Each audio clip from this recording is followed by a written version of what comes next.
Então, vamos lá, hoje é a nossa 7ª aula, já oramos, pedindo a bênção do Senhor.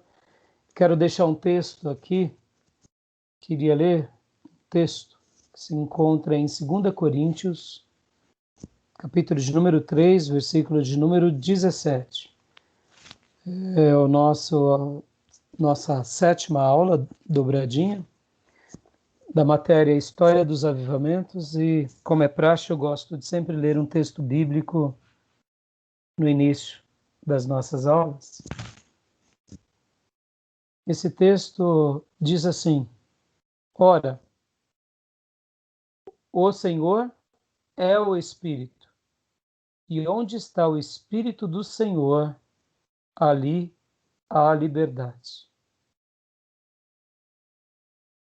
Dando uma ideia de soberania, dando uma ideia dupla também, mostrando aqui a Trindade, e em especial quando o texto traz essa expressão o Senhor, remete à ideia de Jesus, mas também remete à ideia da revelação de Êxodo, o eu sou o que sou, que é o Deus Todo-Poderoso. Então a gente pode dizer que aqui nesse texto a gente vê em destaque, né, a pessoa de Jesus e a pessoa do Espírito Santo. Mas lembrando que quando a Bíblia no Novo Testamento trabalha o Senhor, ele sempre está trabalhando na perspectiva, lembrando do eu sou, né? Então, quando lembra o eu sou, que sou lá na sarça, onde Deus se revela para Moisés, é a pessoa de Deus, Deus Trino, mas em especial Jesus, porque no Novo Testamento ele se revela, principalmente em João, como o eu sou. Antes que Abraão existisse, eu sou. Então esse texto, né, ora, o Senhor é o Espírito, e onde está o Espírito do Senhor, ali há liberdade. Dando uma ideia da soberania, que assim como o Senhor Jesus está à destra do Pai, que um dia ele esteve aqui, ele é um com o Espírito, e onde o Espírito Santo está, ali há liberdade. Em outras palavras, ele atua. Nessa aula de hoje a gente vai trabalhar bastante no primeiro e no segundo grande avivamento, e vamos dar continuação àquilo que nós falamos nas aulas passadas, do trabalho e da obra na vida de John Wesley, George Whitefield. A gente teria muitos nomes para trabalhar, como, por exemplo, o ferreiro John Bunyan, mas hoje a gente vai trabalhar um pouco mais sobre o primeiro e o segundo grande avivamento que se dá nos Estados Unidos e inflama todo o continente europeu depois.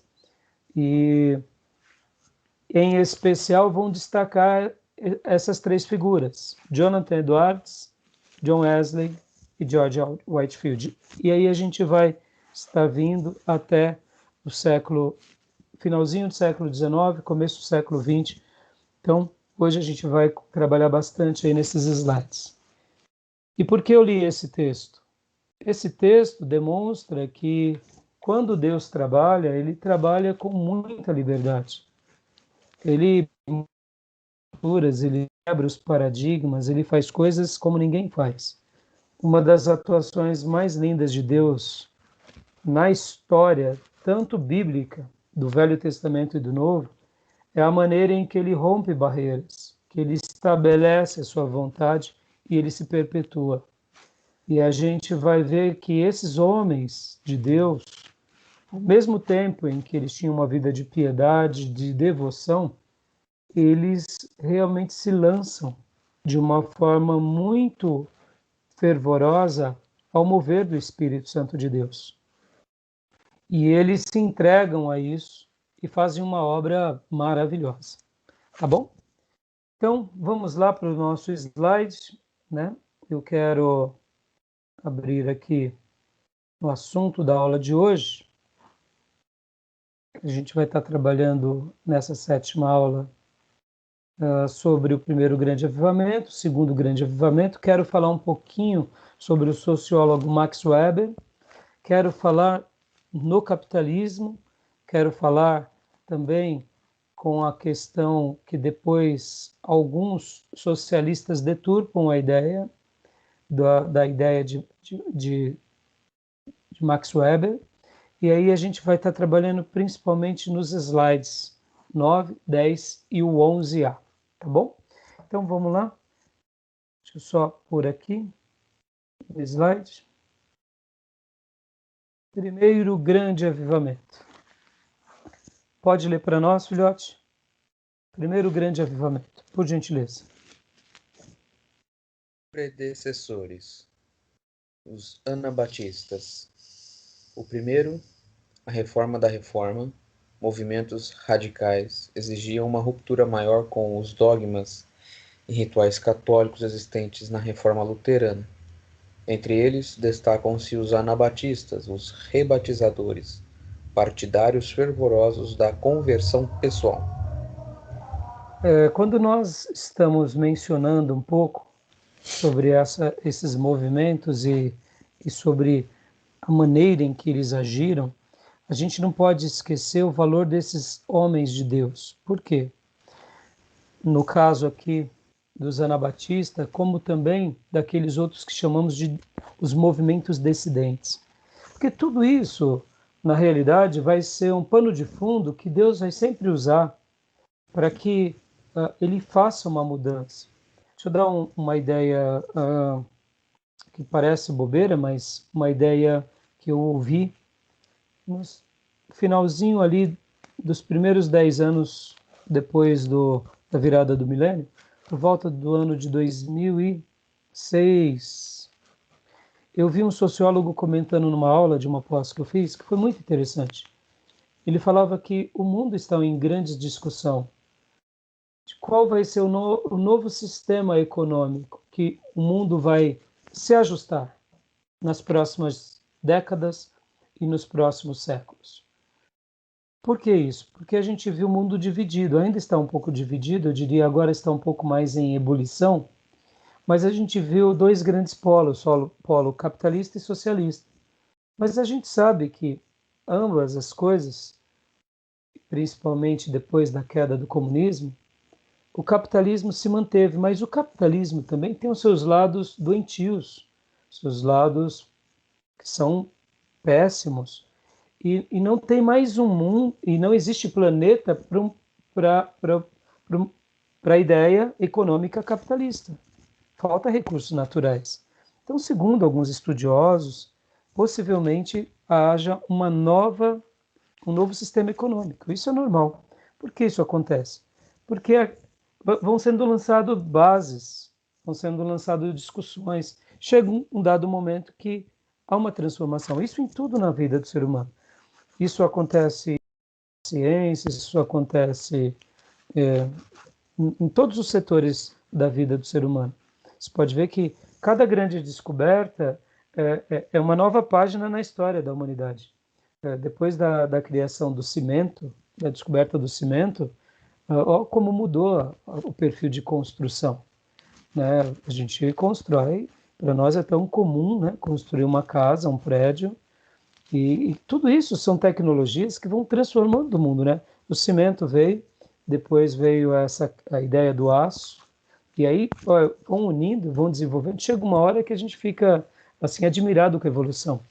Então, os predecessores, esses que lançaram base, foram fundamentais para esses grandes homens que fizeram a reforma, que foram os grandes avivalistas. Então é importante a gente lembrar.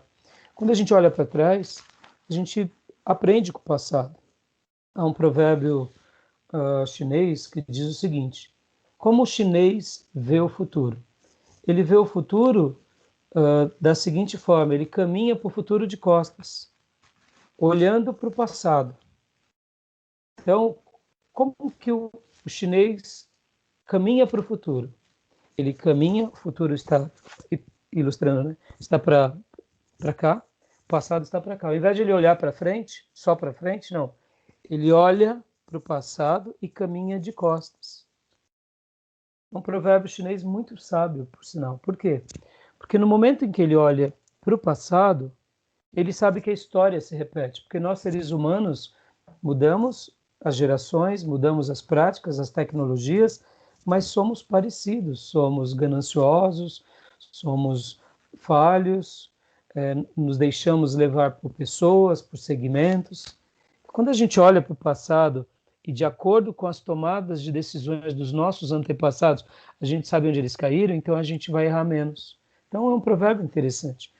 Esses movimentos de reforma, não só de reforma, mas de grande avivamento, a gente tem que dar heróis, lançaram bases. Aí vem Lutero, vem grandes homens, e aí chega num momento maravilhoso na vida desses grandes avivalistas.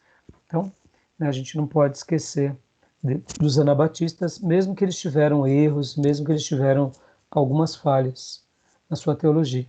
Depois surge também os movimentos chamado, pode ler para nós?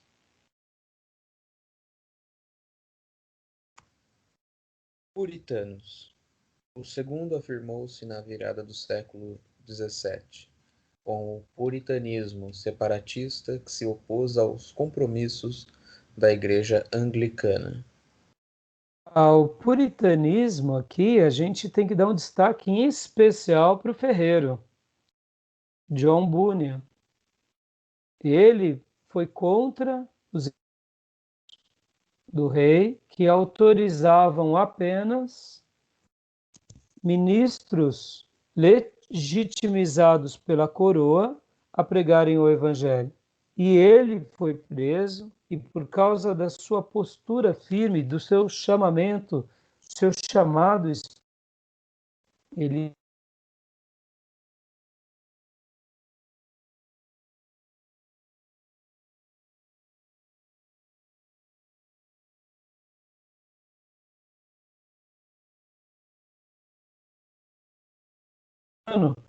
não foi apenas Bunyan, mas foi Bunyan e muitos outros homens que se rebelam contra a religião oficial, inclusive da Inglaterra. E isso não aconteceu apenas na Inglaterra, mas aconteceu em outros países também. Aonde estava se acomodando, aonde as práticas religiosas estavam se tornando nominais, nascem sempre esses puritanos, que são vozes não se conformando com a religião muitas vezes correta, a teologia correta, mas com uma prática muitas vezes cômoda. E é interessante, por isso que eu fiz questão de ler o texto. Ora, o Senhor é o Espírito, e onde está o Espírito do Senhor, ali há liberdade. Mesmo sendo presos, eles eram presos, mas cumprindo uma missão.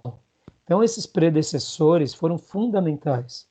Os puritanos, que depois eles vão se consolidando por outras pessoas e outros grupos.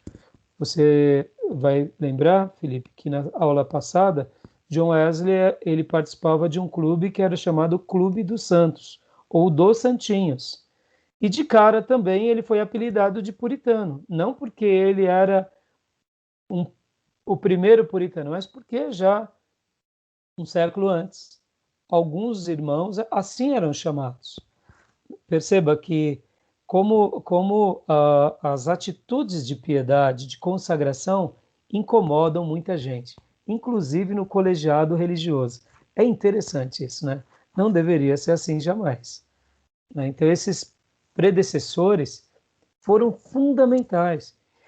Na minha opinião, o Espírito Santo sempre vai estar trabalhando, levando uma santa inquietação no coração de almas, para que a gente possa sempre ver esses luzeiros de Deus espalhados nos lugares mais variados. Eu quero acreditar que Deus jamais parou de trabalhar, e essa é uma obra típica e exclusiva do Espírito Santo em qualquer cultura, em qualquer geração. E todo louvor e toda honra e toda glória a Deus, porque até de fato esses homens que assim se inclinam, eles têm uma disposição de uma vida tão espirituosa que mesmo que eles sofrem para a glória de Deus, e eles praticamente seguem os passos daqueles homens que no livro de Hebreus, capítulo 11, depois, o texto diz do qual o mundo não são digno deles. Esses homens de Deus, de todas as culturas, que sempre se entregaram à obra de Deus, no mesmo mover do Espírito Santo, indo contra a cultura, contra a religião oficial, eles são homens pelo quais essa terra não os merece. São peregrinos de Deus na terra. Então, os puritanos, ou o puritanismo, também encabeça parte disso. Pode ver que Deus sempre vai fazer isso na história do seu povo, em qualquer época, em qualquer geração, né? Alguma pergunta, filhote? Não, não, pastor. Tranquilo. Então vamos dar continuidade aqui, lendo. Pode continuar? Predecessores. Os pietistas.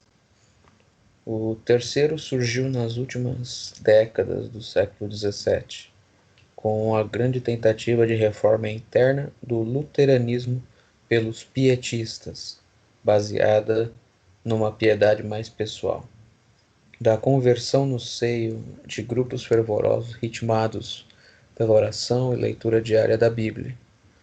Todas essas correntes valorizavam o envolvimento individual, com ênfase na observação rigorosa dos ensinamentos da Bíblia e da vivência comunitária. Ou seja, os anabatistas, os puritanos e agora os pietistas, aonde? No seio da igreja luterana. Trazendo aquele sentido, eu e Deus, a Bíblia tendo sentido em mim para depois ter sentido nos demais. Olha como a história vai se repetindo, né? A Bíblia fazendo sentido na minha vida para depois fazer sentido nas demais pessoas. Resgatando esse envolvimento individual. Nas aulas passadas eu mencionei sobre o pássaro, ele tem 2 asas. Então, perceba que como muitas vezes nós somos tentados a nos esquecer da prática mais íntima e pessoal. Eu me lembro que eu estava numa palestra de liderança e o pastor que pregava para muitos pastores disse uma coisa muito forte. Ele falou que um pregador, um pastor amigo dele, teve um caso romântico com uma funcionária da igreja e ele se manteve com esse caso durante um bom período, até que alguém descobriu e veio à tona. Quando tudo veio à tona, ele foi disciplinado, a mulher também, e num diálogo que ele estava tendo com esse pastor, ele perguntou, o pastor que o orientava perguntou, mas quanto tempo você ficou vivendo essa vida dupla? E aí ele deu a descrição. Não foram poucos dias, foi um período longo. E aí o pastor que o aconselhava disse, mas como que você conseguiu conviver nessa duplicidade? Aí ele falou assim, para mim se tornou fácil, porque eu pegava um ensino da Bíblia e apenas lançava para o povo. E eu vi que eu continuava ensinando a Bíblia e lançando para o povo, continuou trabalhando a vida das pessoas. Até que veio tudo à tona e descobriram o meu pecado. E esse pastor que o orientou, que o ajudou a ele se restaurar e ser liberto desse pecado, disse assim uma frase maravilhosa. Ele disse assim, quando a Bíblia, ele fazia assim, pegava as páginas, não entra no nosso coração, para a gente não passar para os demais, não tem sentido algum. Se esse pastor tivesse pegado as lições na primeira queda, tivesse jogado no coração e depois tentasse levar ao povo, com certeza ele teria parado e teria pedido ajuda muito no início de toda a queda, quem sabe antes de cair. O que faltou nesse pastor? Esse pastor faltou esse envolvimento que individual ou como é chamado aqui, pietista. Por quê? Porque muitas vezes nós nos acostumamos com a vida religiosa, nós nos acostumamos com o meio, com o lugar, com as pessoas, e nós nos esquecemos que cristianismo nasce em primeiro lugar com a nossa vida com Deus.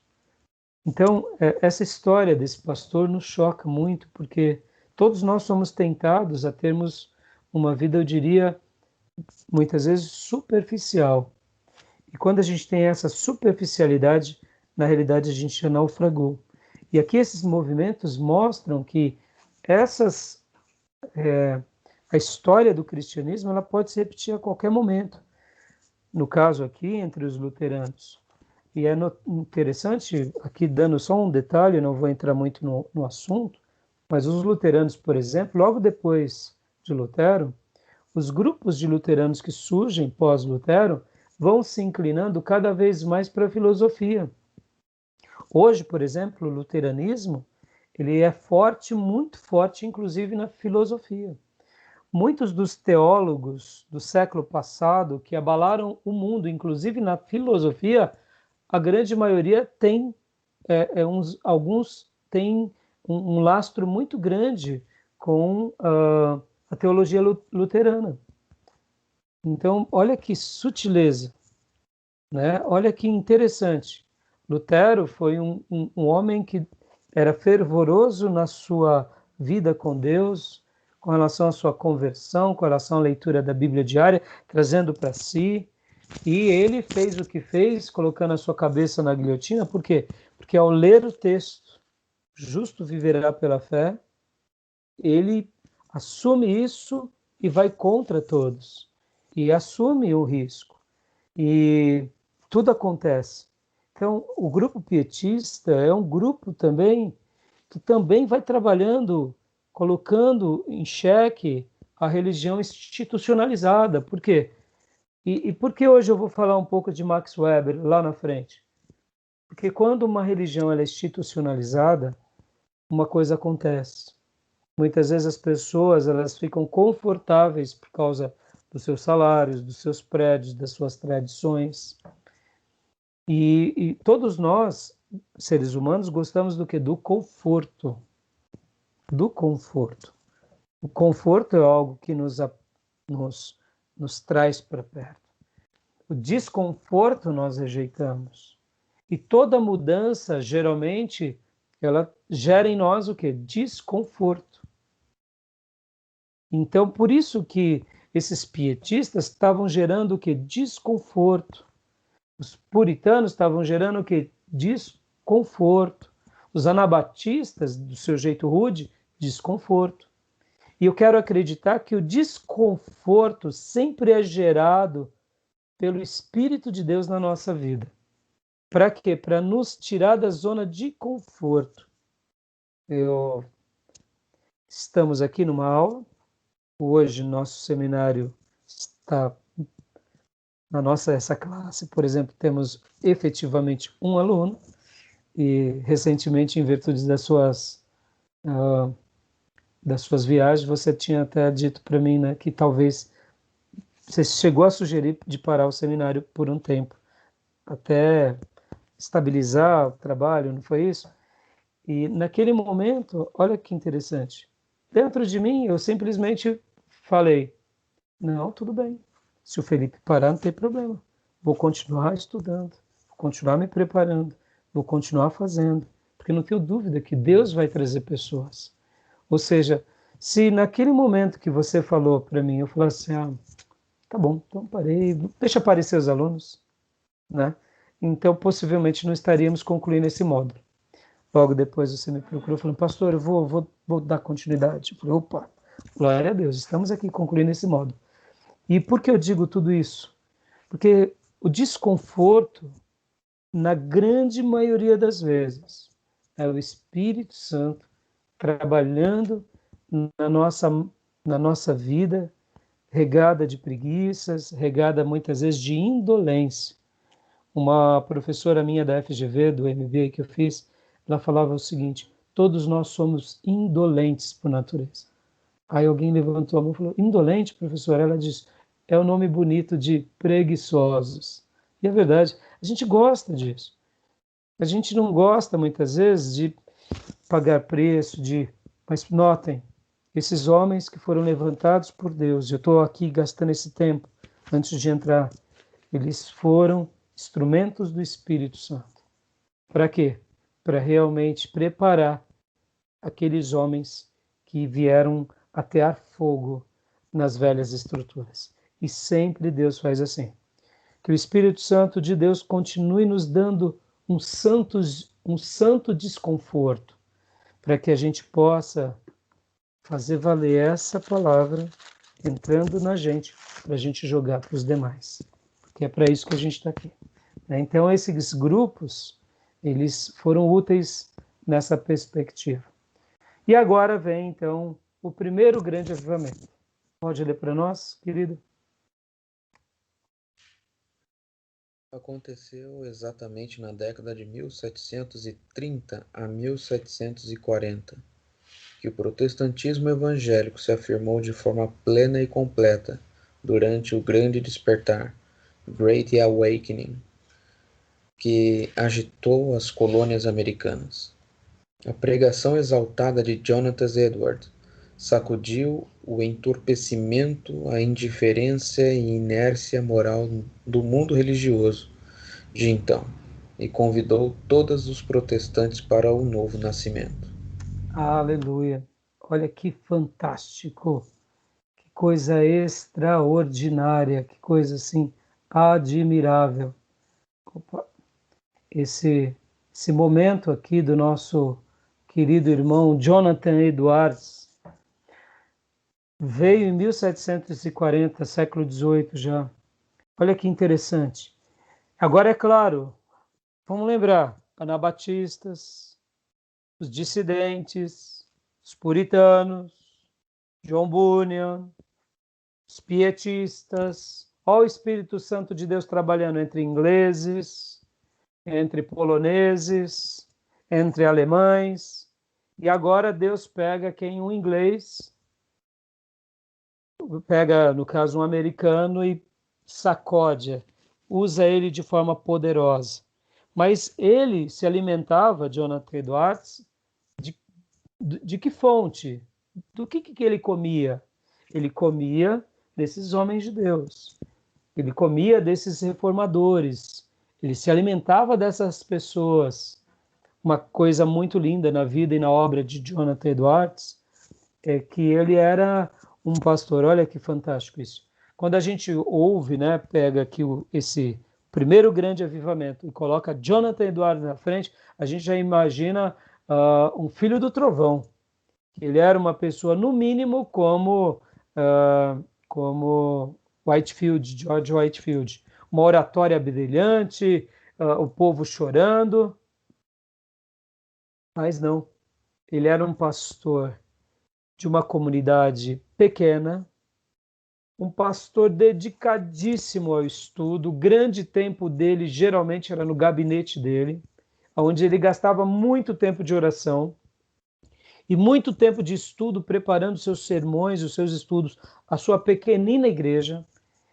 A sua comunidade não era muito grande, era uma comunidade muito pequena, por sinal, mas Deus escolheu ele como o estupim de uma obra linda. Deus poderia pegar um pregador com uma voz de trovão, uma pessoa, não. Deus pegou uma pessoa totalmente fora, eu diria, dos padrões. A esposa de Jonathan Edwards também era uma pessoa muito dedicada aos estudos. Eles eram, vamos assim chamar, pastores mestres. Eles não eram apenas pastores evangelistas, eram pastores mestres. Mas foi nesse contexto. Ele é considerado assim, porque se torna um ícone. Ele tendo visto a sua comunidade, a sua pequena igreja, muitas vezes entorpecida pelo pecado, vivendo nas suas mesmices, como acontece com a maioria das igrejas e dos grupos. Ele, então, depois de ver tudo isso, ele se consagrou, orou, pediu muito a Deus uma direção, e olha só, olha que interessante. Quando eu falo dele, faço essa diferença entre ele e Jonathan Edwards, é para mostrar que aonde o Espírito Santo de Deus está, ali a liberdade, e toda essa obra é procedente de Deus, que a supremacia é de Deus, ele usa quem ele quer, como ele quer. E eu não tenho dúvida que quando Deus fizer um grande avivamento na nossa nação, porque, como eu disse nos inícios da nossa aula, o Brasil, na minha opinião, ainda não passou por um avivamento de escala nacional. Na minha opinião, passou de escalas regionais, denominacionais. Então, eu acredito sim nisso, mas não nacional. E quando Deus levantar alguém, a gente vai ficar sorrindo de ver que Deus está levantando pessoas que a gente jamais imaginaria. Pessoas daquelas que a gente pode dizer assim, não é possível ser fulano de tal. Não é possível. Porque é o Senhor, é a obra do Espírito, e ele faz isso de propósito. Agora, é claro, ele pode usar um Jonathan Edwards, como pode usar um George Whitefield, um orador brilhante, como pode usar um catedrático, como pode usar, ele pode. Mas Deus geralmente faz questão de complicar para mostrar que a supremacia é dele. E Jonathan Edwards é essa figura. E por que eu estou falando tudo isso? Porque ele escreve o sermão dele. Jonathan Edwards, ele tinha o hábito de pregar literalmente lendo o seu sermão. Então ele pega o seu sermão e aí ele começa então a ler o seu sermão. E naqueles dias da sua comunidade, como ele pregava? Ele literalmente lia o seu sermão. Olha que situação. Quando a gente pensa que ele está pregando, a gente pensa que ele está sendo um pregador que nem Billy Graham. Por exemplo, Billy Graham fala em alguns momentos que a maneira e o método de Billy Graham pregar é espontâneo. Billy Graham faz a sua lição de casa, tem o seu esboço, deixa ali, mas a pregação de Billy Graham é espontânea. Ele não seguia Billy Graham nunca seguiu um roteiro. No máximo tem os pontos, primeiro, segundo, terceiro, e o resto Deus vai acrescentando ali, é a maneira, é a característica. Em homilética a gente explica bastante isso, os estilos de pregadores. Jonathan Edwards era um pregador que pregava lendo o seu esboço. Então ele estava lendo. E depois de ter jejuado por vários dias e orado, ele começou a ler o grande clássico sermão. Depois eu posso até compartilhar para você, eu tenho esse sermão, é Pecadores nas mãos de um Deus irado. As pessoas se agarravam nos bancos, levantavam os pés, algumas tinham manifestações tipo, ai meu Deus, sentindo as labaredas do inferno. E ali, então, esse sermão incendiou a igreja dele, a comunidade, aquela pequenina igreja, que depois foi sendo compartilhado e uma obra poderosa de avivamento começa nos Estados Unidos ou, naqueles dias, na Nova Inglaterra. Olha que coisa fantástica. Então, Deus é... E aqui, esse dado, o primeiro grande avivamento, a gente coloca assim, mas eu, na minha opinião, eu chamaria o segundo grande avivamento. Porque, na minha opinião, o primeiro grande avivamento veio com Lutero, com Calvino e com toda aquela leva dos reformadores. Como eu não sou um historiador, essa é a minha opinião de um teólogo. O primeiro grande avivamento, na minha concepção, depois da história do cristianismo, se dá com a reforma de Martinho Lutero, na Alemanha, e aí com as expansões ali, onde ele vai, né, invadindo, depois Inglaterra e os demais países europeus. Ali, na minha opinião, o primeiro grande avivamento. O segundo grande avivamento com Jonathan Edwards. Então, mas assim, historicamente, quando a gente trata desse assunto, é dessa forma, tá bom? Interessante isso, né? Imaginar que Jonathan Edwards era esse pastor tranquilo, amável, porque quando a gente pensa, né, pecadores nas mãos de um Deus irado, a gente logo já imagina um João Batista, né? Um camarada vociferando, pregando, não, dizem que ele era amável, paciente, complacente, um exímio pastor, um exímio mestre, mas Deus escolheu ele para poder atear fogo na sua geração. Quer comentar alguma coisa? Depois eu ver se eu leio essa pregação aí, porque é interessante, né? Sim, ela Principalmente a reação das pessoas, o que que tem nessa pregação para as pessoas. Muitas vezes nada além do que a gente já ouviu nos púlpitos, né? Mas é interessante como cada geração ela recebe a mensagem, né? A sim, minha mensagem do evangelho não muda. exatamente. Agora, eu não vou dar spoiler na mensagem, porque é para você ver, ler, mas eu quero dar um pano de fundo.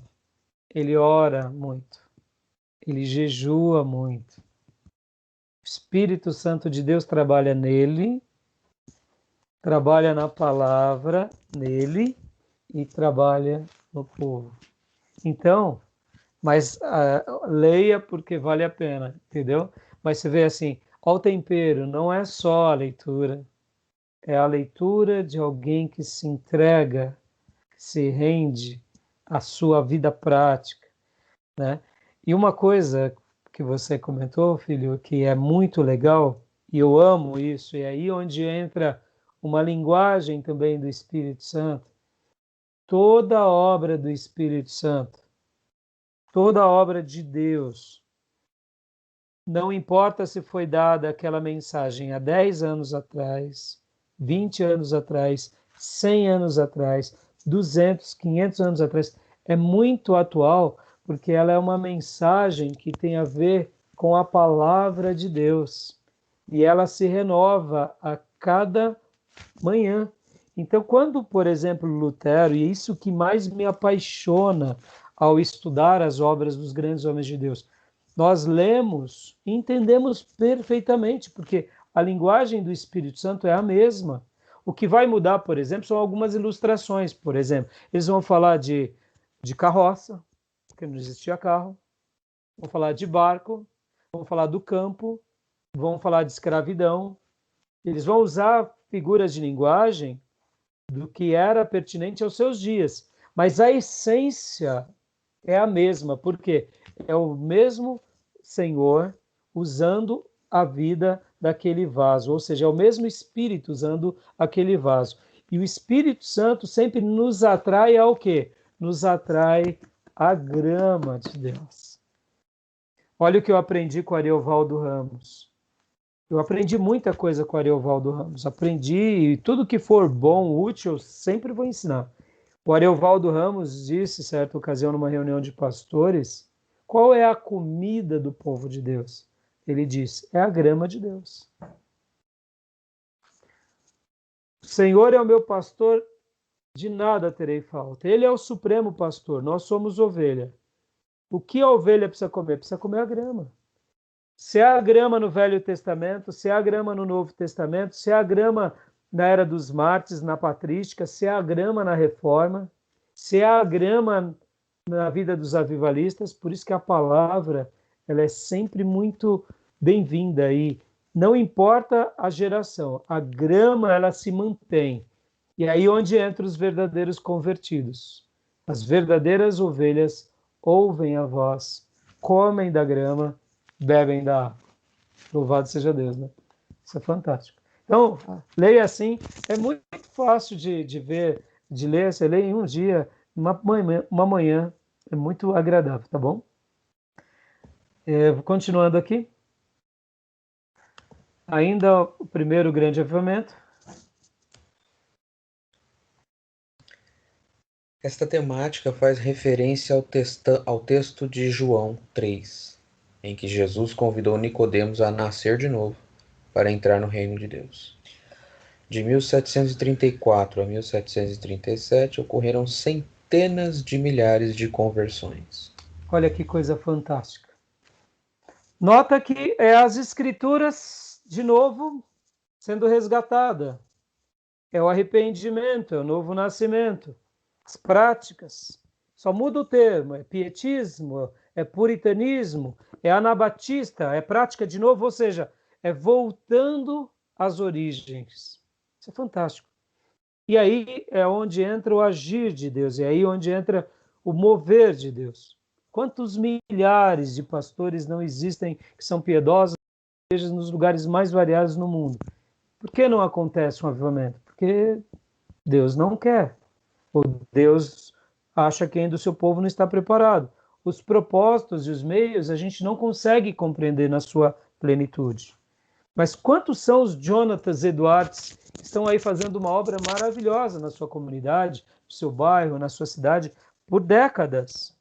Em outras palavras, estão caminhando como os pietistas, como os puritanos, preparando as bases para a vinda do Espírito Santo. Alguém já disse que a oração não gera avivamento, mas a oração prepara o nosso coração para o grande avivamento. Então, é maravilhoso poder ver que a temática de cada grande avivamento é sempre a mesma.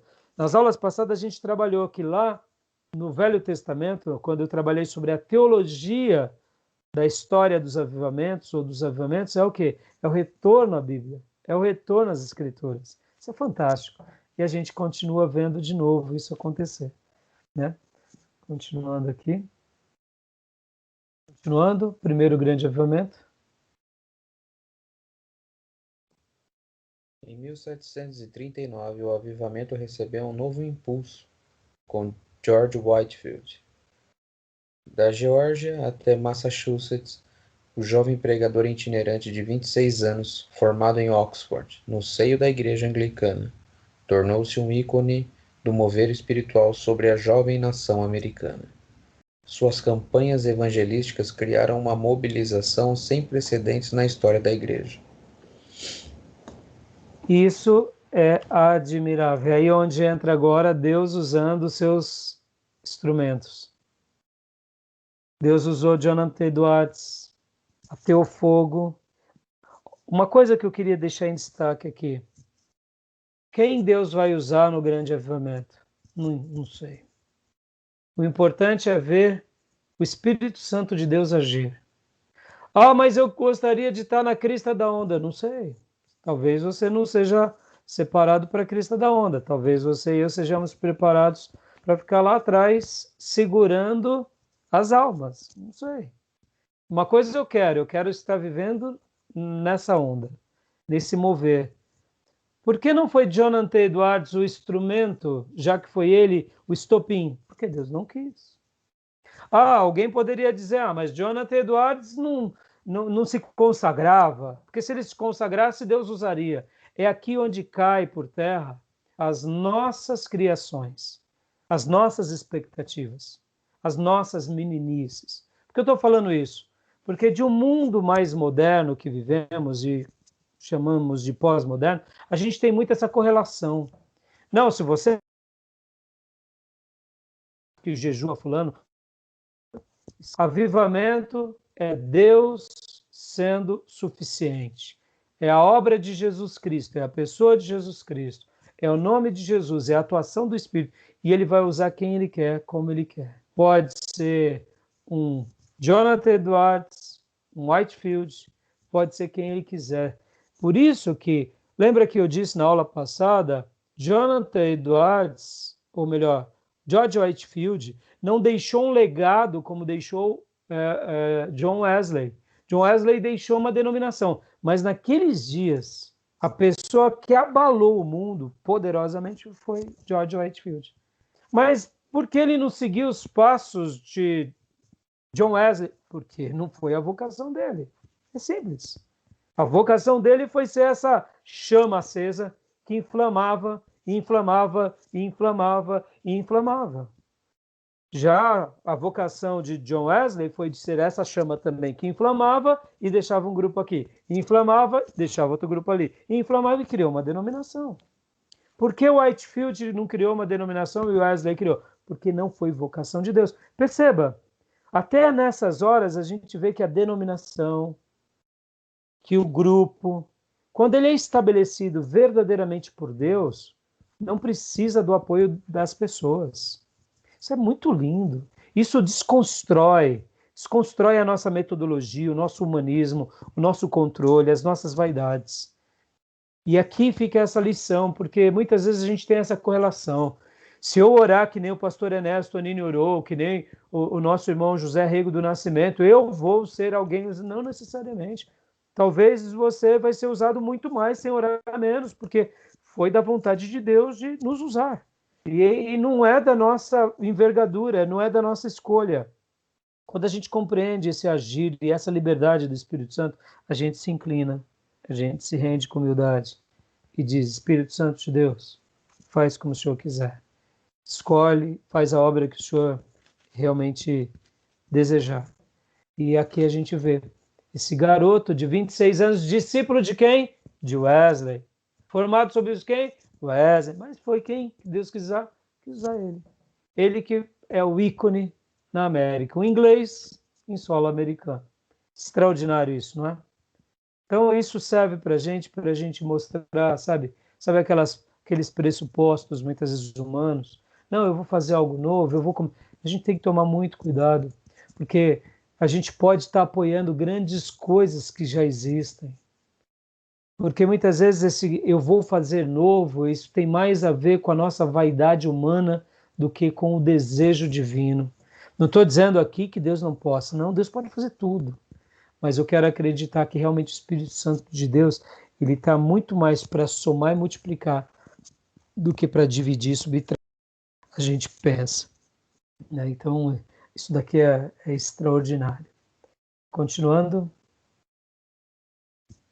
Pode ler para nós, por favor? A partir de então, a corrente evangélica substituiria o antigo cristianismo baseado na tradição, na identidade e no território, igreja, por um novo em que a identidade passava a ser determinada por uma conversão individual com a Bíblia nas mãos. Mais uma vez, ao pietismo, ao puritanismo. A Nova Inglaterra já estava ali sendo fundada por pastores, políticos convertidos, empresários convertidos, o proletariado convertido, mas ainda o evangelho era mais por território, esse território é nosso, que é do povo de Deus. Mas a essas mensagens trouxe de volta o individual, eu e Deus sobre tudo. E aí mudou um pouco a tradição, os costumes. Como é importante a gente repensar, né? Continuando. Terminou esse slide. Vamos para o próximo slide. Avivamentos norte-americanos.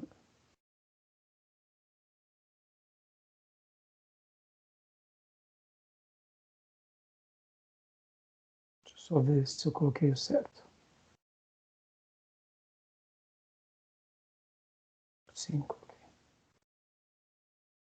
Isso. Os avivamentos norte-americanos. Esse material é do Alderi Souza de Matos. Peguei lá no STBnet, na época que eu dei esse módulo. Puritanismo, leia para nós, meu irmão.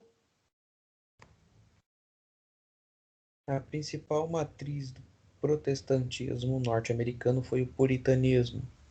Chegaram à Nova Inglaterra a partir de 1620, estabelecendo-se inicialmente em Massachusetts e depois em Connecticut. Esses puritanos calvinistas que eventualmente criaram a igreja congregacional davam muita ênfase à experiência religiosa, especialmente à experiência de conversão. Assim, em sua fase inicial, o puritanismo foi marcado por uma grande intensidade religiosa, uma espécie de contínuo avivamento. Essa característica do puritanismo haveria de influenciar fortemente as diferentes manifestações do protestantismo norte-americano. Eu gosto dessa expressão matriz, a matriz do protestantismo. Olha que interessante. John Bunyan nasce em 1628, morre em 1688. Olha como a influência do puritanismo vai sendo alastrada no mundo. Ele não era o único puritano. Existiram outros antes dele, mas ele foi um dos que influenciou muito os seus dias. Perceba também outra coisa interessante, a igreja congregacional ela tem base calvinista.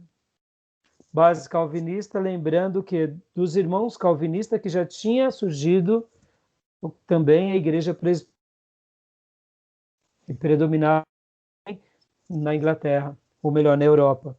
Olha que interessante como a gente vai vendo as matrizes sendo espalhadas. Mesmo que tivesse ocorrido uma certa institucionalização e uma certa letargia por parte de alguns, ainda assim havia aqueles que traziam para a vida mais pessoal.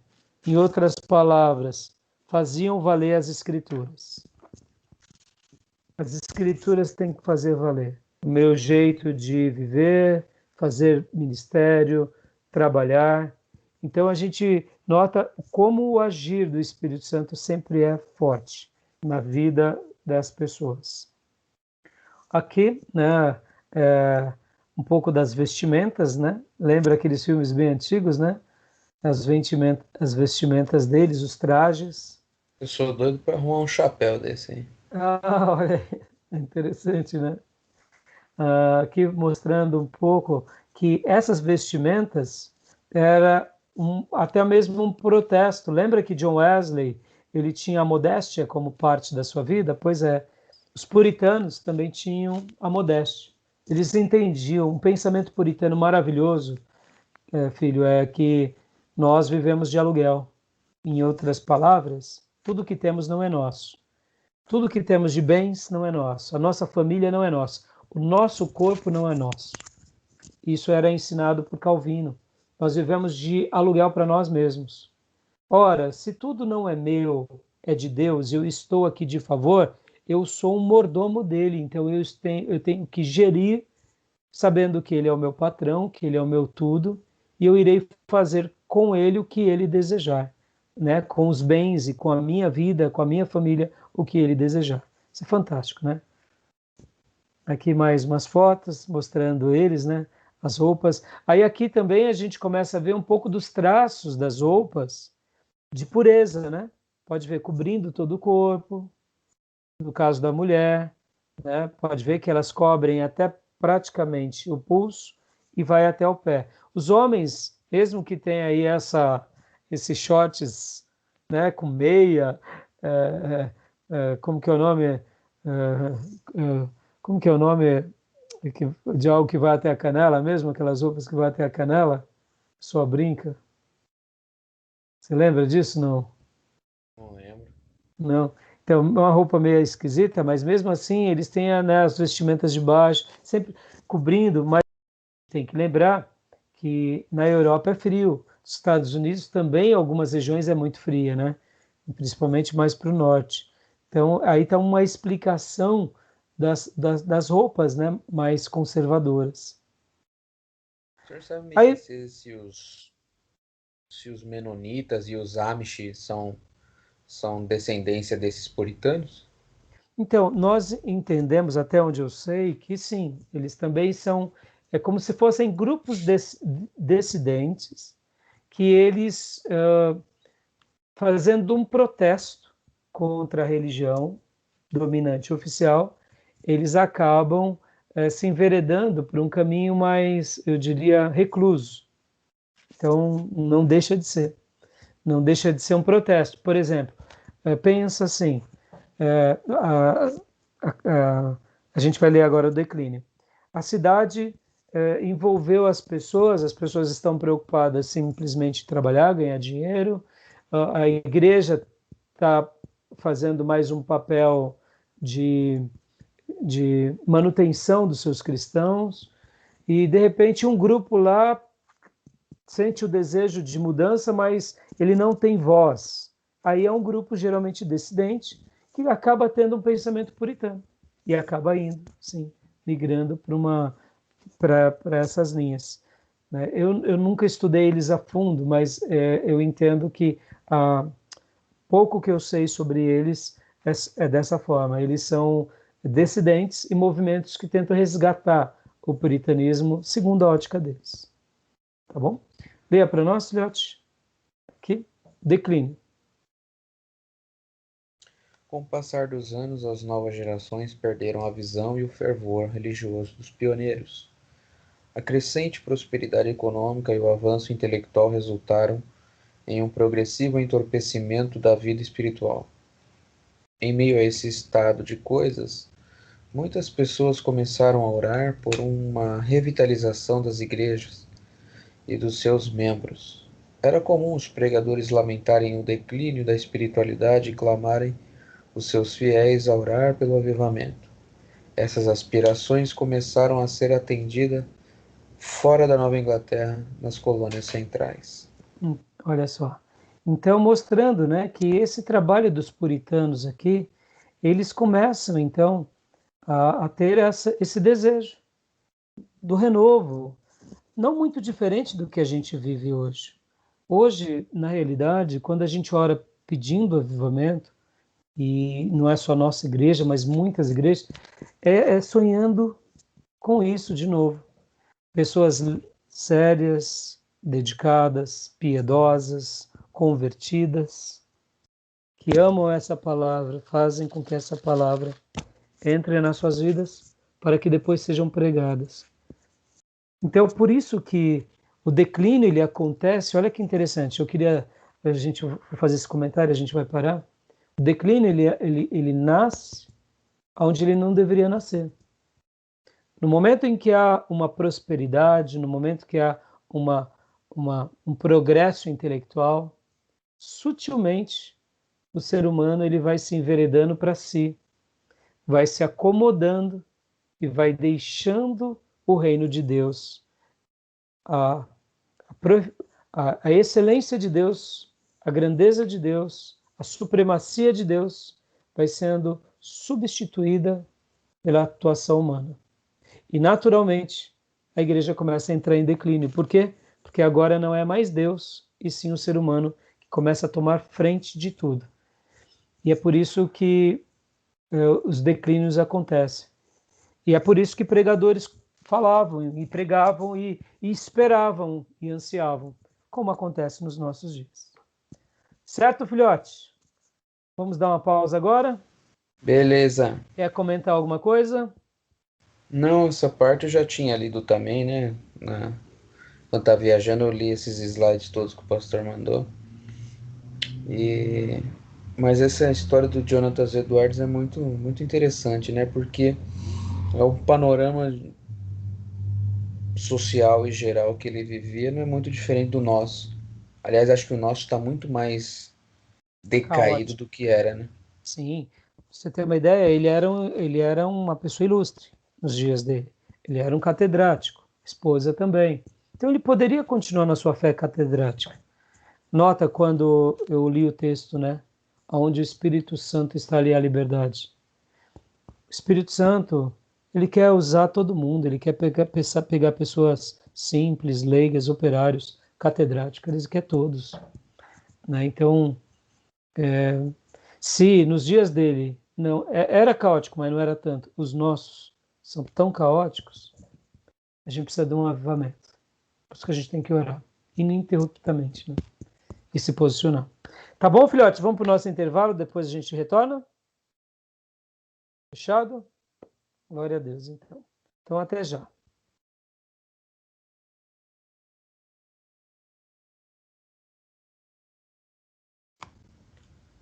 Tá bom? Até já, pastor. Até já. Sei que você tinha falado comigo. Ah, o Jonathan falou que ia entrar, mas ele falou que estava ocupado, depois ele entrava. Tá bom? A gente chama ele aí no intervalo. Se você quiser chamar, eu também dou um toque para ele. Um Tá bom. abraço. Fica com Deus. Até já.